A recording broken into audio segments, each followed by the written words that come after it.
Coffee पर Kurukshetra show में मेहमानों द्वारा व्यक्त की गई राय और कमेंट्स उनके निजी विचार हैं। मेहमानों की राय को इंडिया टीवी या शो के होस्ट की राय ना मानी जाए।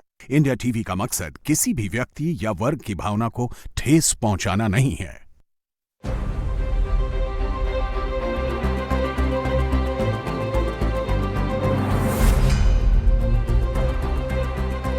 नमस्कार, बहुत स्वागत है आप सभी का आपके प्रोग्राम कॉफी पर कुरुक्षेत्र में। मैं हूं सौरभ शर्मा, आपके साथ बातें खुलकर करते हैं, वो बताते हैं जो कोई और आपको नहीं बताता। और आज मैं इस प्रोग्राम की शुरुआत में ये उम्मीद करता हूं कि ये प्रोग्राम कांग्रेस समर्थक खासतौर पर देखें और कांग्रेस के नेता अगर देख पाएं तो ज़रूर देखें। उन्हीं को शायद कुछ इसमें से अपने मतलब का कुछ मिल जाएगा। ये मैं क्यों कह रहा हूँ, मेहमानों का परिचय और आगे प्रोग्राम जब शुरू करेंगे तो आपको पता चल जाएगा। प्रदीप सिंह जी प्रोग्राम में आ चुके हैं। सर, बहुत स्वागत है आपका। हमारे साथ आज हैं भारतीय जनता पार्टी के लीडर रोहन गुप्ता जी। रोहन जी, बहुत स्वागत आपका। और राहुल महाजन जी, सीनियर जर्नलिस्ट हमारे साथ। राहुल जी, बहुत स्वागत आपका। और रोहन गुप्ता जी, अभी मैं आए तो मैंने पूछा कहाँ थे इतने दिन आप, तो बताएं बिहार था। मुझे लगा बिहार चुनाव में शपथ ग्रहण के लिए गए होंगे। पता नहीं, मैं 4-5 महीने से बिहार में ही था। 4-5 महीने बिहार में क्या कर रहे थे? तो वॉर रूम पार्टी का जो बना था उसको हेड कर रहे थे, उसको चला रहे थे। तो मैंने कहा अच्छा, घर कितने दिनों में आते थे? तो मुझे लगा कम से कम और कुछ नहीं तो भाई Saturday Sunday, Friday Saturday Sunday तो घर आ जाया करते होंगे। मतलब दो हफ्ते में 15-16 दिन में 2-1 दिन के लिए घर हम लोग आते थे। जैसे हम लोग छुट्टी लेते हैं ना, नौकरी करते हैं तो ऑफ मिलता है, तो ऐसे जब ऑफ मिलता था तो घर आते थे। ये वो व्यक्ति है जो कांग्रेस पार्टी से अभी हाल ही में, इनके मुंह पे बोल रहा हूं, कांग्रेस पार्टी से हाल ही में बीजेपी में आए और इनके ऊपर बीजेपी इतना भरोसा कर रही है कि बिहार जैसे क्रूशल इलेक्शन का वॉर रूम का एक बहुत बड़ा प्रभार आपको दिया गया। इनकी एक्सपर्टीज समझी गई, इनकी उपयोगिता समझी गई, बजाय ये देखे कि इनको कितने दिन पार्टी में भी आए हुए हैं। और इन्होंने वो काम लग के अपनी पार्टी के लिए किया और नतीजा आपके सामने है। बाकी बातें बहुत सी इन्होंने मुझे बताई हैं प्रोग्राम में, जितना वो बताना चाहेंगे उतनी वो और बताएंगे। तो ये डिफरेंस जो है वर्क कल्चर का, खास तौर पर ऑपोजिशन पार्टीज और बीजेपी, कांग्रेस स्पेशली और बीजेपी में, वो हम लोग आज बहुत डिटेल में बात करने जा रहे हैं। इसके अलावा मैंने सर आज 3 आर्टिकल निकाल के रखे हैं बात करने के लिए, और इन तीनों आर्टिकल्स को लिखने वाले किसी भी दृष्टि से मोदी फैन नहीं है। उनमें से एक तो कट्टर मोदी विरोधी हैं और 2 कुछ हद तक मोदी विरोधी हैं, और उन तीनों की कांग्रेस को कुछ सलाह है। मैं अभी केवल शीर्षक बता रहा हूं, बाकी बातें बाद में। एक व्यक्ति के आर्टिकल का शीर्षक है इंडिया गठबंधन, India has a Congress sized hole. India गठबंधन में कांग्रेस नाम का छेद है। दूसरे ने लिखा है Congress should stop playing the victim, पीड़ित बनना बंद करे कांग्रेस, आपके साथ कोई बेईमानी नहीं हो रही है। तीसरे ने लिखा है biggest loser in Bihar is Congress, जहां वो 4-5वें नंबर की पार्टी जितनी भी है, तब भी उनको लगता है सारी हार में सबसे बड़ी हार तेजस्वी की भी नहीं, कांग्रेस की बड़ी हार है। क्यों? सबने अपनी अपनी वजह दी है। इसकी बात बाद में, पहले रोहन जी के अनुभव जान लेते हैं। 5-6 महीने मतलब वो आप और हमारी तरह घंटे भी बंधे हुए थे काम के? नहीं, उससे भी ज्यादा उससे भी ज्यादा थे। वो भी बंधे हुए नहीं थे, उसमें भी 24 घंटे में कभी भी काम आ सकता था। अच्छा, तो आपने जो कहा, क्योंकि मैंने दोनों जगह देखा है कि जो काम करने वाले लोग होते हैं, जैसे हमारे लोग जो चाहते हैं कि सही में कंट्रीब्यूट करें, आज, और मैं अकेला नहीं था, मतलब ये जो बिहार की जो जीत है, काफ़ी लोग, अलग अलग क्षेत्र के लोग अलग अलग काम कर रहे हैं और सबका समन्वय होके ये जीत हुई है। अब जैसे आप टिक बॉक्स बोलते हैं कि टिक बॉक्स 10 टिक बॉक्स होंगे तब जाके इतनी बड़ी जीत होगी, कि जो 10 और 20% जो लोग मार्क लाए हैं, 90% मार्क वाले छात्र को क्वेश्चन करें कि भैया ये तो हो ही नहीं सकता है। तो ये टिक बॉक्स लगने की जो चीज़, और आपने बहुत सही कहा कि पार्टी के नेतृत्व को मालूम है कि इस व्यक्ति की क्या उपयोगिता है और उसको कितना फ्रीडम दे के आपको उसको यूज़ करना है। तो ये बहुत बड़ी चीज़, इसलिए मैं कह रहा हूँ कि वहाँ पे सब कुछ जो है, मैं वापस उस शब्द पे आ रहा हूँ, दरबारी, जो आपके शो में करें, आप जो कांग्रेस की सेवा कर रहे हैं, आपको तो उनको अवार्ड देना चाहिए कि आप हर बार प्रयास कर रहे हैं कि भैया कुछ तो समझे, पर वो आपको दुश्मन गिनते हैं क्योंकि हम नहीं सुधरेंगे, ये उनका स्लोगन है। आप कितना भी प्रयास कर लो, क्योंकि उनके आजू बाजू के जो दरबारी है, ये शब्द इसलिए यूज़ कर रहा हूँ कि उन्होंने तय किया हुआ है। अब जैसे चुनाव का परिणाम आ गया, अगर ये परिणाम की जिम्मेदारी ये लोग लेंगे तो उनके ऊपर एक्शन होगा, और अगर इसके परिणाम किसी और के ऊपर है, वोट चोरी, आप मत समझिए कि उनको नहीं मालूम है कि ऐसा कुछ नहीं है, पर ये उनकी मजबूरी है अपनी दुकान बचाने के लिए कि शीर्ष नेतृत्व, उनके जो नेता हैं, उनको ये मैसेज दिया जाए कि सर हम तो जीते ही हैं, ये वोट चोरी के कारण हम लोग चुनाव हार गए। अच्छा, ये वोट चोरी जो हुआ ना, वोट चोरी कैसे हुआ? वोट चोरी का मतलब क्या? जैसे वो लोग कह रहे हैं कि भाई बिहार में बीजेपी कैसे इतनी बड़ी पार्टी बन सकती है 20 साल की एंटी इनकम्बेंसी के बाद जो है, और कि भाई इतना हाई स्ट्राइक रेट जो है वो कैसे हो सकता है? तो मुझे इन्होंने एक छोटा सा उदाहरण दिया, शेयर करना अगर आप वो चाहें तो, कि वोटर की मैपिंग भी की जाती है। अब कोई इसको भी वोट चोरी ना समझ ले, क्या मतलब होता है वोटर मैपिंग देखिए, का? हर पार्टी अपने जो वोटर होते हैं, जो डोर टू डोर कैंपेन वगैरह होते हैं, तो हर पार्टी अपनी पर्ची लेके जाती है कि भाई कौन है हमारा वोटर, क्या है। तो ये हर बीजेपी के वोटर हर जगह पे हैं, पर कैसे उनको रीच आउट किया जाए, पूरी पार्टी उसमें लग के, कि भाई एक माइक्रो मैनेजमेंट होता है, कि भाई ऐसा नहीं कि चुनाव आपका जनरल है। जैसे बिहार जैसा राज्य है, हर क्षेत्र के अलग मुद्दे हैं, हर क्षेत्र के अलग एक्सपेक्टेशन है, तो किस प्रकार से वोटर का रीच आउट किया जाए कि हमारा कोई भी वोटर छूटना नहीं चाहिए। भाई घर की भी शादी होती है तो अगर आप किसी को कार्ड देंगे वही आएगा, नहीं तो नहीं आएगा कोई। तो वो एक साइंटिफिक तरीके से कैसे वोटर को रीच आउट करके, और चुनाव वाले दिन ये होना चाहिए कि नहीं, हमारे वोटर जो है, हमारे घर की शादी है, उन्होंने वोट किया। तो एक उत्सव की तरह साइंटिफिक तरीके से उस चीज़ को पूरा प्लान किया जाता है, काफ़ी लोग उसके अंदर होते हैं, और मालूम होता है चुनाव वाले दिन कि नहीं, ये लोग जो है हमारे वोटर है, ये लोगों का वोट होना चाहिए। तो फिर आप उनको संपर्क करते हैं कि बिल्कुल भाई आप संपर्क करते हैं, निकलना बिल्कुल। जरूर, वोट जरूर देके जैसे आना। कैंडिडेट होते हैं वो अपनी अपील करते हैं, कैंडिडेट भी अपने वॉर रूम के माध्यम से उनको अपील करते हैं कि हाँ बिल्कुल, हम आपका संपर्क करेंगे, प्लीज आप वोट करिए। तो वोटर को भी लगता है कि अगर मैं जिस पार्टी से कनेक्टेड हूं, उस पार्टी ने मुझे उतना इंपॉर्टेंस दिया। हर आदमी को एक एक्सपेक्टेशन, और क्या होगा वोटर का। ऐसे आप कितने वोटर्स तक डायरेक्टली पहुंच पाए और उनमें से कितने का वोट देखिए, कर उसमें पाए? संख्या में मैं नहीं बोलना चाहूंगा, बट एक था कि हमको एक कॉन्फिडेंस था चुनाव वाले दिन शाम को, कि जो ज्यादातर जो हम सीट लड़ रहे थे वहां पे हमने हमारे वोटर का ज्यादातर संपर्क कर लिया था। और ये एक साइंटिफिक, वापस मैं बोल रहा हूं कि इसमें ये नहीं है कि बहुत बड़ा हाइप करना, ये करना, या हवा में पत्थर मारना। एक स्पेसिफिक तरीके से, साइंटिफिक तरीके से ये काम पूरी टीम ने, भाजपा की पूरी, और ये जब तक नेतृत्व उसके अंदर नहीं जुड़ेगा, मैं आपको वापस ये कह रहा हूं भाई आपने काम तो कर लिया, ठीक है, रोहन गुप्ता को जिम्मेदारी, नो, ये it is a team effort from top to bottom. हर आदमी को इस चीज का इंपॉर्टेंस मालूम था। अच्छा, लोग तो कांग्रेस ने भी लगाए थे, और इस बार बताया जा रहा था बड़े प्रोफेशनल किस्म के लोग जो हैं वो कांग्रेस ने लगाए, जैसे कृष्णा लवोरी जी की। हम लोगों ने कई 5-6 प्रोग्राम में हमने काफी बात उनकी की। वो जो झगड़ा चल रहा था, लोग कह रहे थे कि भाई नहीं, ये तो कांग्रेस को खड़ा करने का वहां पर काम कर रहे हैं। कुछ चेहरे आपको यहाँ दिख रहे होंगे, और एक श्लोक, एक नाम, जैसा हमने कल से आपको बताया था, जय जगत क्या है। तो ये जय जगत जो है, ये कांग्रेस का जय जगत जो है, ये कौन है? राहुल के जय जगत में कौन कौन लोग हैं? इस जय जगत के चीफ कौन है? राहुल गांधी को ज्ञान देने वाले कौन लोग हैं? और राहुल गांधी की इस कोटरी के सुपर पावर जो है वो किसके पास है? उनको आइडियाज कौन देता है? ये सारी बातें आज मैं आपसे थोड़ी सीखना चाहूंगा। लेकिन सर, कुछ अलग अलग किस्म की बातें जो 2024 के बाद तो रिजल्ट, लोकसभा रिजल्ट के बाद तो बंद ही हो गई थी, उससे पहले कभी होती थी, मैं उनको और तेजी से होती हुई देख रहा हूं, पढ़ रहा हूं। जैसे कि लोकसभा के 24 के झटके के बाद मोदी की इनविंसिबिलिटी, अजयता is back, invincibility is back, Indian politics is back to being a one horse race. एक ही घोड़ा है इस पूरी दौर में और कोई बचा नहीं है। विपक्ष ये पूछ रहा है कि एंटी इनकम्बेंसी मोदी का कुछ बिगाड़ती क्यों नहीं, इसके ऊपर एंटी इनकम्बेंसी जो है वो काम क्यों नहीं करती है? हमारा मोमेंटम इतना जल्दी 2024 के बाद खत्म कैसे हो गया? लोकसभा के बाद जब 99 पे जश्न मनाया गया था बीजेपी के 240 पर आ जाने के बाद, क्या वाकई मोदी की इनविंसिबिलिटी इज बैक, या ऑपोजिशन जहां था it is back to where it was? आज एक और लेख छपा है इंडियन एक्सप्रेस में, और उस लेख को लिखने वाले विरोधी नहीं मोदी के, मोदी आरएसएस बीजेपी से लगभग नफरत करने वाले। अच्छा।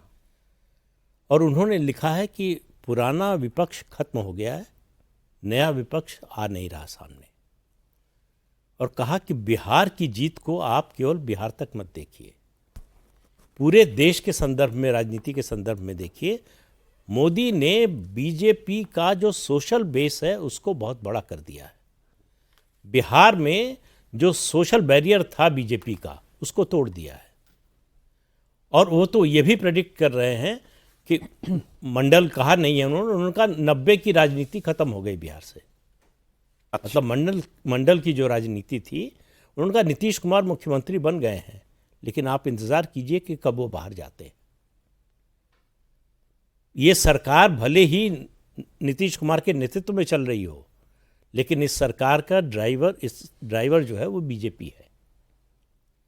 और वो कह रहे हैं कि कांग्रेस जो है, इस शब्द का इस्तेमाल नहीं किया कि बोझ बन गई है, लेकिन उन्होंने कहा कि बीजेपी की लड़ाई पहले कांग्रेस से थी, कांग्रेस ने मैदान छोड़ दिया। अब उसके बाद क्षेत्रीय दलों से है। क्षेत्रीय दलों की मुश्किल ये है कि अगर कांग्रेस को साथ लेते हैं तो कांग्रेस उनके लिए किसी तरह से सहायक साबित नहीं होती। उनमें कुछ जोड़ती नहीं है। तो इसलिए आने वाले दिनों में कांग्रेस के लिए और मुश्किल होगी। और उन्होंने कहा कि इंडिया जो ये बना था गठबंधन, ये 2024 के चुनाव नतीजे आने के बाद खत्म हो गया।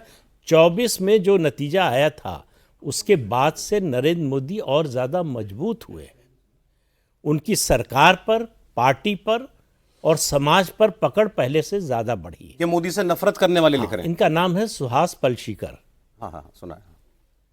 अक्सर इंडियन एक्सप्रेस में और हिंदू में लिखते रहते हैं। तो वो कह रहे हैं कि मतलब कांग्रेस से एक तरह से, मतलब शब्दों का फिर कह रहा हूं इस्तेमाल नहीं किया, कि उम्मीद अब छोड़ देनी चाहिए, कांग्रेस कुछ नहीं कर सकती। तो कुल मिलाकर वो तारीफ नहीं करना चाहते हैं। और लोग कहते हैं कांग्रेस के बिना बीजेपी को चुनौती नहीं दी जा सकती देश में। आज भी कांग्रेस को बुरे से बुरे वक्त में 20% वोट आता है ना सर। 44 सीट पे भी आया था, 99 पे भी आया, बस वही बचा हुआ है। लेकिन वो जाता भी नहीं, वो है उनके पास। नहीं, उसको जाने में समय लगेगा। बिल्कुल 140 साल पुरानी पार्टी है, कोई 6 महीने, 2 साल, 5 साल, 10 साल की पार्टी नहीं है। तो उसको जाने में समय, गांव गांव में कांग्रेस के कार्यकर्ता हैं। सवाल यह है कि उनको कोई पूछने वाला नहीं है। वो राहुल गांधी के नाम पर, सोनिया गांधी के नाम पर नहीं, कांग्रेस के नाम पर वोट देकर आते हैं जो वोट देते हैं। और वो बाकी पार्टियों के विरोधी हैं, इसलिए भी वोट देते हैं। लेकिन कब तक? देखिए, फिर मैं उत्तर प्रदेश का उदाहरण दे रहा हूं। कांग्रेस कैसे खत्म हुई उत्तर प्रदेश में? पहले जो है उसका जो दलित आधार था वो बीएसपी ले गई, मुस्लिम आधार समाजवादी पार्टी ले गई। अयोध्या आंदोलन के समय सवर्ण आधार, खासतौर से ब्राह्मण जो है, वो बीजेपी ले गई। ये 3 कोर वोट थे उत्तर प्रदेश में कांग्रेस पार्टी के। आज तीनों उसके साथ नहीं है जी।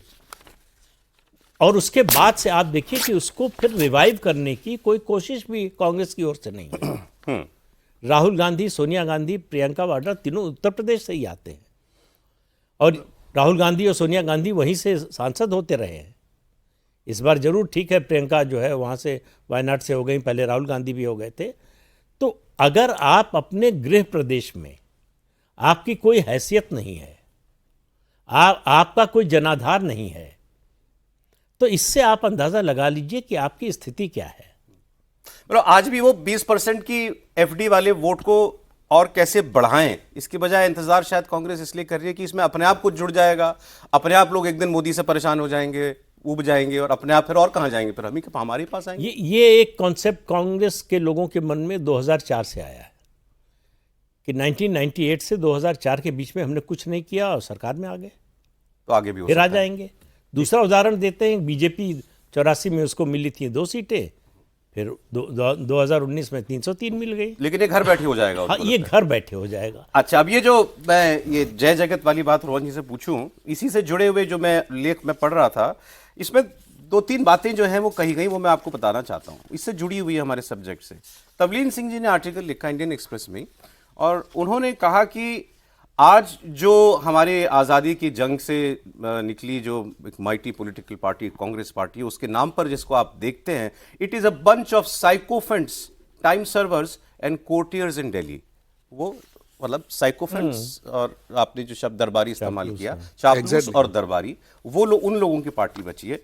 मगर उनका एक थोड़ा सा उसमें एक अलग टेक ये है, वो कहती हैं इसके जिम्मेदार सोनिया गांधी हैं। सोनिया गांधी ने इस पार्टी को पार्टी की जगह एक फैमिली फर्म बना दिया है। आज वो और उनके दोनों बच्चे पार्लियामेंट में जा चुके हैं, और शायद उसके पीछे बड़ी वजह है कि सबको अपना अपना बंगला चाहिए। ऐसा उन्होंने लिखा है कि दिल्ली में हमारा एक पता होना चाहिए, तो उसके लिए हमारा पार्लियामेंट में होना जरूरी है। अब आप दूसरे लेखक जो हैं, कपिल कोमी रेड्डी, ये तो बिल्कुल मोदी विरोधी आदमी है। इन्होंने एक आर्टिकल लिखा हुआ, इन्होंने कहा कि बिहार की जीत के बाद बीजेपी अब इतने जोशो खरोश से अगले साल होने वाले जो भी 5-6 इलेक्शन है उनके अंदर जाएगी। कांग्रेस पार्टी ने क्या किया बिहार की हार के बाद? कोई सेल्फ स्क्रूटनी नहीं, कोई इंट्रोस्पेक्शन नहीं। इसके बजाय राहुल गांधी और उनकी प्राइवेट कैबिनेट दिल्ली में मिले और वहां पर उन्होंने यह चर्चा की कि अगले साल जो 9 राज्यसभा सीटें खाली होंगी, इस पे हम किस किस को भेजेंगे। ये मतलब उस बैठक का मुद्दा जो था उनके मुताबिक ये था। और उसमें भी वो लिख रहे हैं, there is a large crowd of highly qualified petitioners. इन 9 सीटों के लिए जो पिटिशन डालने वाले लोग हैं वो कौन हैं? उन्होंने कहा, they are men and women whose record of non performance is matched only by their history of the service to the dynasty. Dynasty के लिए वो जो करते हैं वो उसकी तुलना उनकी नॉन परफॉर्मेंस से ही हो सकती है। ये उनकी वो है, अचीवमेंट है। और आज कांग्रेस को इस बात की ज्यादा चिंता है। आप सहमत हैं जितनी बातें हम अभी कर रहे हैं? या देखिए, अगर हम राहुल गांधी की चीज़ों को देखें तो मैं ये मानता हूँ कि 2009 में उनको ज़्यादा जो है पार्टी में या उनका सुनना शुरू किया गया उनको। और अगर 2009 के बाद आप लगातार देखें तो उन्होंने जो मुद्दे उठाए, राफेल का मुद्दा उठाया, फिर आप पेगासस का मुद्दा उठाया, फिर जो है जातिगत जनगणना का मुद्दा उठाया, अभी वोट चोरी का, सारे फेल हुए।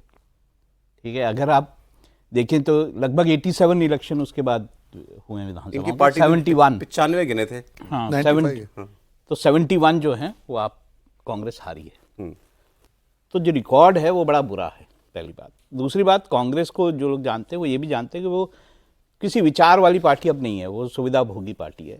तो जब वो सत्ता से बाहर होती है तो हमेशा उसमें टूट होती है। और इसका आप देख भी सकते हैं कितने लोग जो हैं कांग्रेस से बाहर चले गए हैं। और दूसरी ओर ये भी बात है कि कांग्रेस से छूट के वो भाजपा में ज़्यादातर गए हैं। तो भाजपा का आगे क्या रोल होगा मेरे को देखने की ज़रूरत होगी। लेकिन ये बात ज़रूर है कि राहुल गांधी के नेतृत्व पर बहुत बड़ा प्रश्न चिन्ह है। अब एक बहुत इम्पॉर्टेंट बात हुई थी, केसी वेणुगोपाल को जो है वो अहमद पटेल ने राहुल गांधी के साथ लगाया था। ठीक है, उसमें सोनिया गांधी की भी सहमति थी।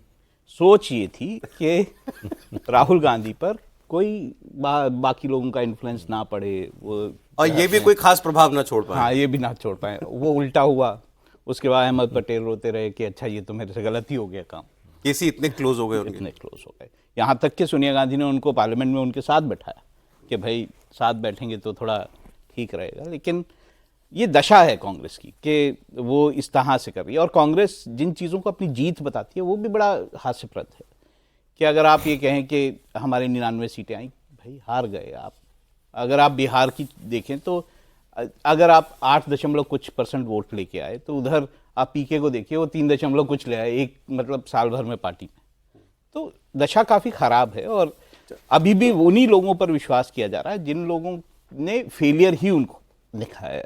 ज़्यादातर लोग वो राज्यसभा की सीटें चाहते हैं, जो कि अब कोशिश होगी। मैं आता हूं इस पे आता हूं। आप जो बात कह रहे हैं ना, ये जैसे कपिल कम्युनिटी लिख रहे हैं कि ब्रिटेन में एक बाई इलेक्शन हार गई लेबर पार्टी, तो प्राइम मिनिस्टर का इस्तीफा मांग लिया उनकी पार्टी ने कि आप बाई इलेक्शन हार गए।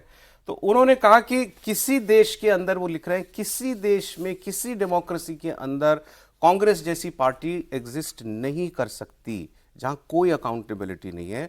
और उन्होंने कहा कि गलती इसमें उनको वोट करने वाले लोगों की यह है कि आज भी उनको लगता है कि ये डायनेस्टिक पार्टी, ये जैसी सत्ता हम चाहते हैं, जैसा समाज हम चाहते हैं, जैसा देश हम चाहते हैं, वो बना सकती है। उससे आज उम्मीद करना ये उन लोगों की गलती है जो कांग्रेस के साथ खड़े हैं। सर, पर डायनेस्टिक ना इतना प्रॉब्लम है नहीं। मैं बहुत सारे लोग बोलते हैं, आप खुद बोलिए, राजस्थान, मध्य प्रदेश, क्या सिंधिया डायनेस्टी की नहीं थे? कितनी देर बीजेपी पे इन्फ्लुएंस रहा? नहीं राहुल जी, देखिए इसमें फर्क करना डिफरेंस है दोनों में। यस, बिल्कुल इन्फ्लुएंस रहा ना। उन्होंने कुछ नहीं करने देते थे राजस्थान में, मध्य प्रदेश में नहीं करने देते थे ना, उनका अपना इन्फ्लुएंस था। तो डायनेस्टी, अब क्या डायनेस्टिक बीजेपी नहीं चले गए? सिंधिया दोनों में फर्क नहीं, मैं जब तक चल रही है तब तक चल रही है। नहीं, लेकिन जब चलना बंद कर दे तब फंडामेंटली गलत है। परिवारवाद और वंशवाद दो अलग अलग चीजें हैं। वंशवाद का मतलब है आपके जन्म से तय होगा कि आपको क्या पद मिलेगा, पार्टी आपके कब्जे में रहेगी, आप अध्यक्ष रहें, जो भी पद रहे, सरकार होगी तो आप मुखिया होंगे।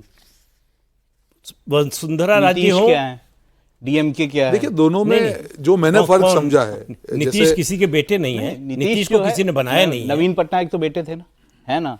तो वही तो वो के साथ इसीलिए उनको डायनेस्ट कहा जाता है। दोनों में फर्क ये केवल ये नहीं कहा जा रहा कि राहुल गांधी ही डायनेस्ट है। एब्सोल्यूट पावर जब होती है, जैसे कहा डायनेस्ट, आज राहुल गांधी जी के पास एब्सोल्यूट पावर है, पर यूज कहाँ पे हो रहा है? जैसे आपने ये चार्ट लगाया है, मेरा कोई व्यक्तिगत दुश्मन नहीं है, पर जब हम एक ऑब्जेक्टिव एनालिसिस कर रहे हैं कि आप जब किसी पद के लिए अपनी पर्सनल लाइकिंग डिसलाइकिंग के व्यक्ति को यूज करते हैं Exactly. बजाय कि उसकी कैपेबिलिटी के, तब ये परिणाम होना है। जो मैं मुख्य बात कर रहा हूं कि जितने भी लोग हैं सबको मैं You अच्छी तरह obviously know जानता everyone. हूं, absolutely I know them, but आज उस व्यक्ति की वहां पे उपयोगिता है कि नहीं, वो तो लीडर को तय करना है ना।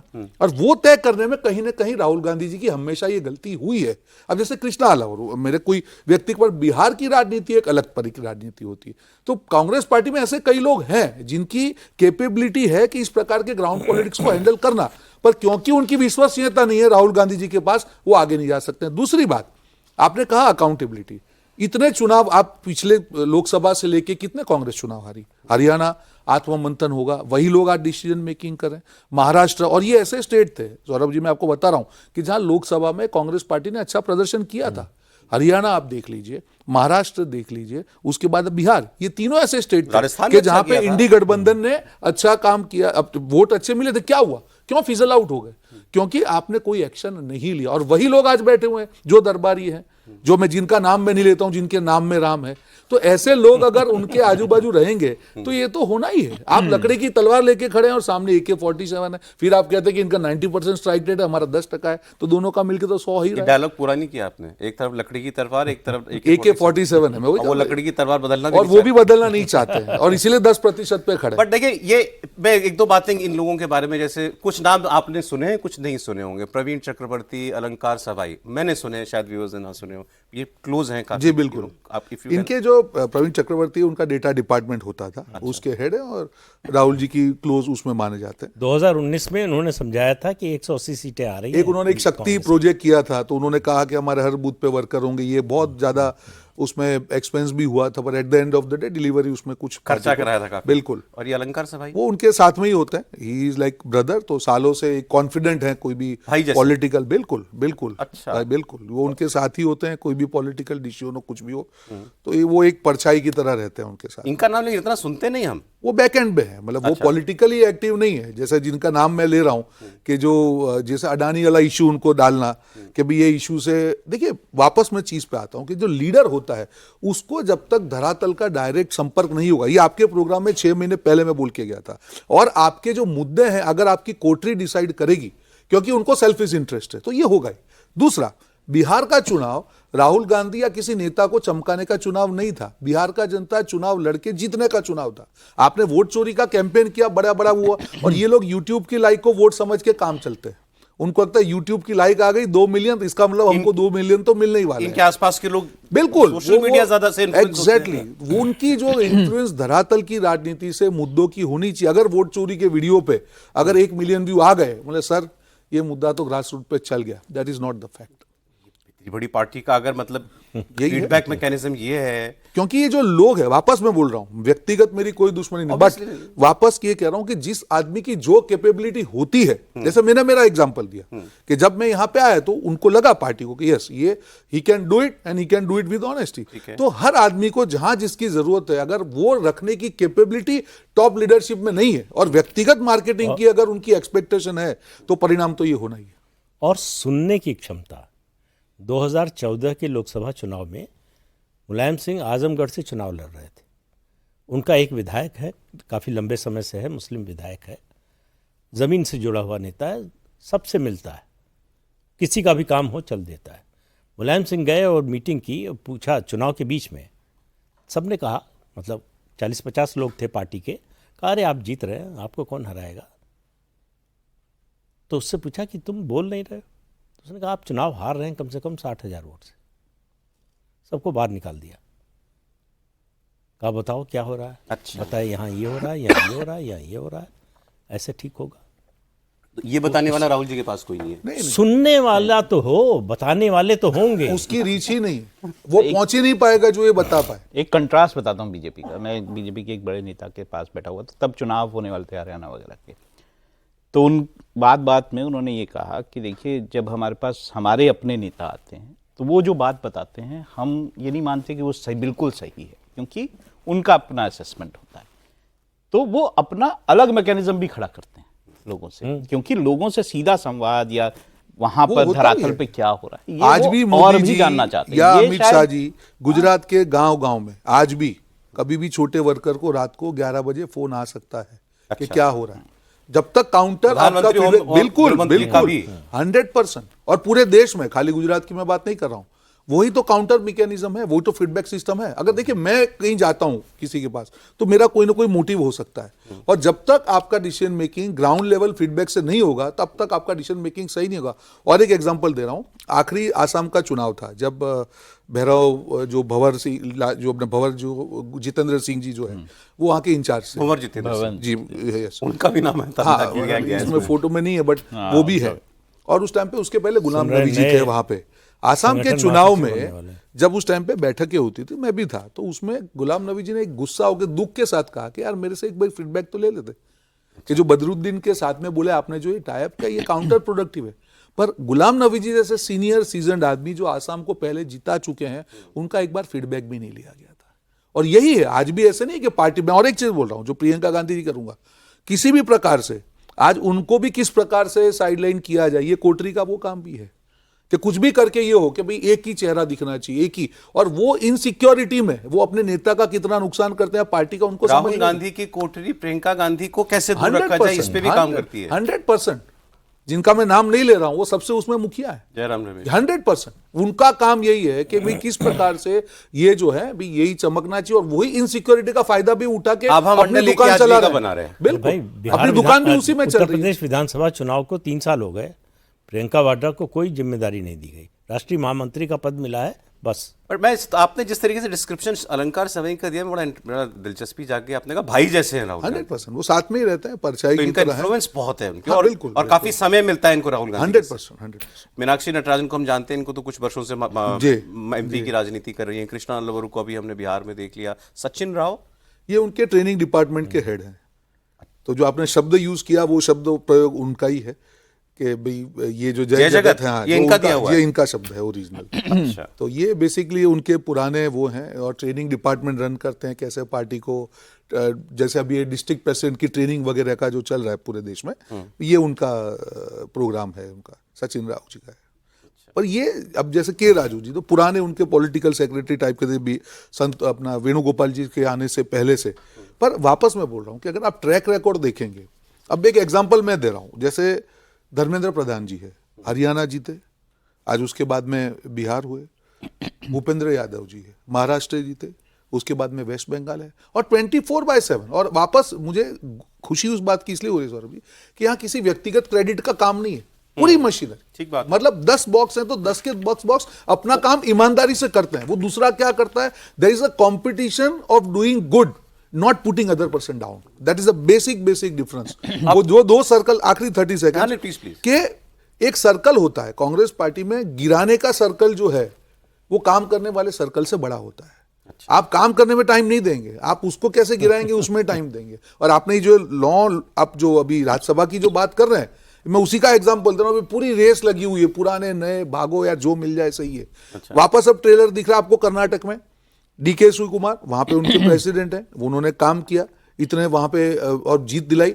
उनको पूरी तरह से प्रॉमिस दिया गया था, क्योंकि उस समय पे मैं था। आज 2.5 साल हुआ वापस प्रॉमिस पूरी करने में वही दरबारी फीडबैक क्या दे रहे हैं, अगर उनका प्रॉमिस पूरा कर दिया तो हमारी जो है कर्नाटक में ये हो जाएगा वो हो जाएगा। अब वापस कुछ होगा कर्नाटक में, ब्लेम किसको करेंगे, बीजेपी को।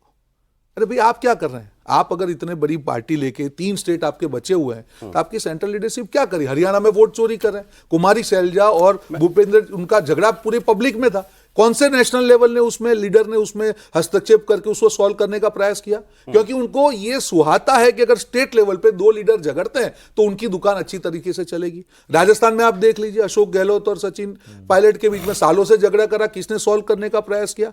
और हर स्टेट को आप उठा के देख लीजिए, वहां पे 2-3 लीडरों को खड़ा करके उनके बीच में झगड़ा करवाओ जिससे अपनी दुकान चले। यही ये कोठरी का काम होता है। अब सर 2 जो नसीहतें इसमें हैं वो मैं पढ़ देना चाह रहा था। शेखर गुप्ता जी ने भी कुछ लिखा है, तो उन्होंने ये कहा कि angry young man Amitabh Bachchan पे सूट करता है, राहुल गांधी पे नहीं करता, ना राहुल गांधी के वो काम आ रहा। फिर उन्होंने कहा कि अगर आपको कुछ परिवर्तन करना है कांग्रेस को, तो सबसे बड़ी ज़रूरत अगर किसी चीज़ की है तो वो है विनम्रता की। एग्जैक्टली। आपको विनम्र होना पड़ेगा। और उन्होंने कहा कि अगर आपके सामने कभी कोई बहुत शक्तिशाली प्रतिद्वंदी हो तो हर बार उसके सामने अहंकार नहीं दिखाया जाता, आपको उसका सम्मान भी करना पड़ेगा। अब राहुल गांधी नरेंद्र मोदी का सम्मान करें, ये तो मतलब बहुत बहुत सम्मान दूर ना की बात करे पर है। अपमान तो ना करे। सम्मान सर उस सेंस में ये है कि at least respect that exactly, individual respect, age का respect, individual and that he has achieved yes, where he is. At least तू तड़ा की भाषा तो ना हो। वो क्या ये करके यहाँ करता पे है। पहुंचा है, पहले वो Exactly. उसका सम्मान करो। एंग्री यंग मैन अगर उनको बनना था तो अपनी ही पार्टी का इतिहास देखते। यंग टर्क्स, चंद्रशेखर, रामधन, कृष्णकांत, ये लोग जो थे क्या थे, इनका एक आइडियोलॉजी के प्रति कन्विक्शन था, कमिटमेंट था। वो कोई उनकी इंदिरा गांधी से व्यक्तिगत लड़ाई नहीं थी। इंदिरा जी के विरोध के बावजूद शिमला अधिवेशन में वर्किंग कमेटी का चुनाव चंद्रशेखर जीते, लेकिन इंदिरा गांधी ने ये नहीं किया कि चंद्रशेखर को पार्टी से निकाल दिया। ये और भी रिसेंट है, मैं ये बोल रहा हूँ, सोनिया गांधी और अटल बिहारी वाजपेयी, आप उनके देखिए, मेरे को अच्छे तरह से याद है, बहुत सारे शायद लोगों को पता नहीं होगा। सोनिया गांधी के इंस्ट्रक्शन थे मनमोहन सिंह को कि वो अटल बिहारी वाजपेयी की सेहत देखने के लिए उनके पास जाया करेंगे। तो मैं ये कहता हूँ कि रिलेशन जो है फिर उस तरह से हों, या फिर आप एक तो ये है कि कितने सीनियर हैं आपके सामने नेता, नरेंद्र मोदी राहुल गांधी से कितने सीनियर हैं, तो वो सम्मान हो, राहुल जी, या मैं- पहले मैं- अपने ही परिवार से भी थोड़ा मैं इस बहुत सीख लो। विनम्रता को दूसरे तरीके से भी देखता हूँ। विनम्रता ये भी है कि आप इतने हम्बल हो कि जनता मुझे वोट नहीं कर रही तो मैं अच्छा समझता हूँ क्यों नहीं कर रही।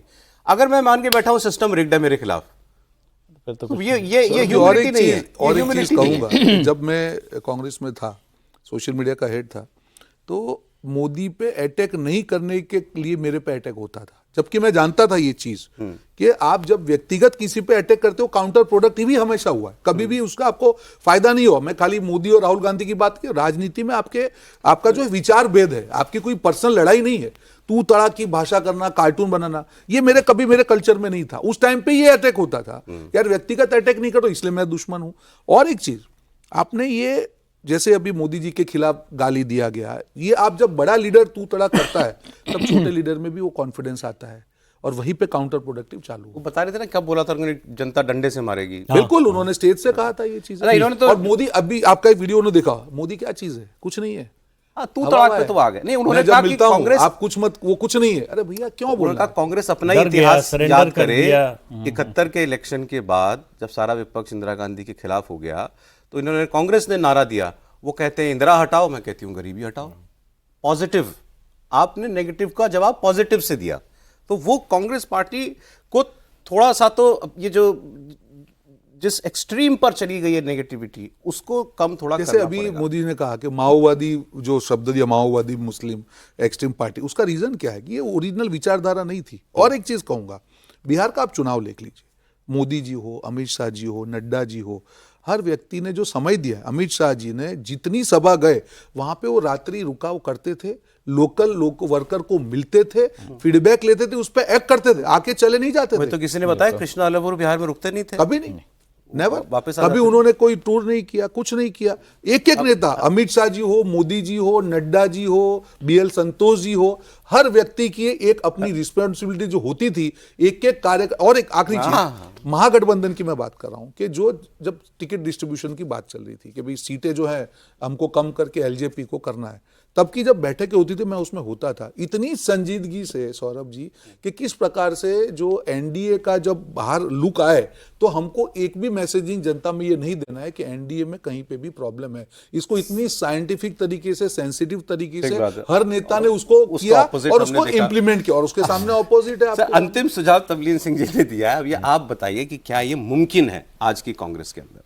उन्होंने कहा राहुल गांधी कुछ ना करें, एक काम करें, राहुल गांधी ये सोचे, खुद से ये सवाल करें कि अगर मेरी जगह कांग्रेस पार्टी का कोई और नेता होता और वो कांग्रेस चला रहा होता और वो 50 चुनाव हार गया होता तो क्या वो कांग्रेस पार्टी का सबसे बड़ा नेता बना रहता?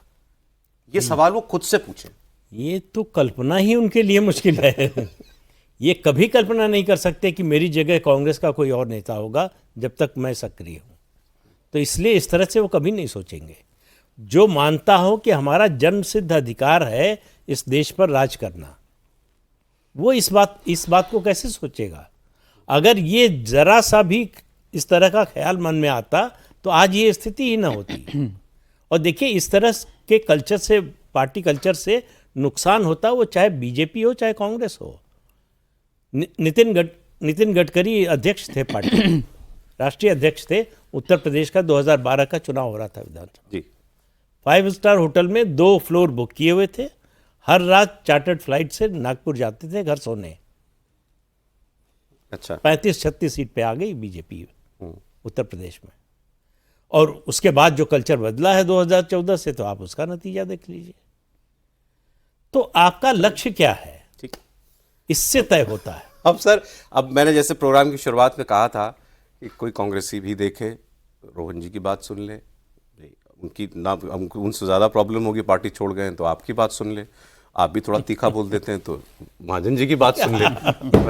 मेरा तो छोड़ दीजिए, मेरा तो सुनाने का काम है इनका बातों का। बहुत शुक्रिया सर, आज सुबह इतना ही था। रोहन जी बहुत शुक्रिया, खासकर आप प्रोग्राम में आए। प्रदीप जी बहुत धन्यवाद आपका, राहुल जी बहुत शुक्रिया आपका। कॉफी पर कुरुक्षेत्र में आज इतना ही।